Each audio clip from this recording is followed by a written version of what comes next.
Arestado ang isang individual na kinilalas alias na Totoy, 39 anyos, may asawa at residente ng Barangay La Purisima, Nabua, Camarines Sur matapos ang matagumpay na bypass operation na sinagawa ng Provincial Drug Enforcement Unit, Provincial Intelligence Unit ng Camarines Sur Police Provincial Office bilang lead unit, katuwang ang Municipal Drug Enforcement Unit ng Nabua Municipal Police Station at PDEA Regional Office 5. Isinagawa ang operasyon bandang alas 7:32 ng gabi kahapon sa Nabua, Camarines Sur.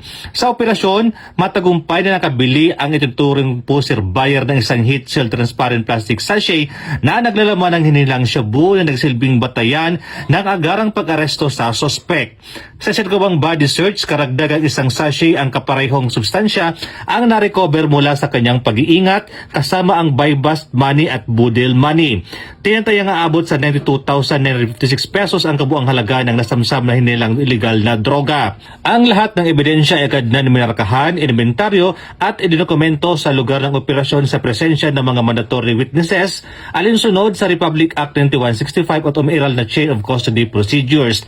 Samantala, ang suspect ay nasa kustudiyan ng opulisan at maharap sa kasong paglabag sa Comprehensive Dangerous Drugs Act of 2002 habang muling pinagtitibay ng kapulisan ang kanilang pangako laban sa illegal na drogas sa komunidad. Mula dito sa Albay, ako po yung Police Ghost Network Correspondent, Police Staff Sergeant Bert Pulito P. Levendino Jr.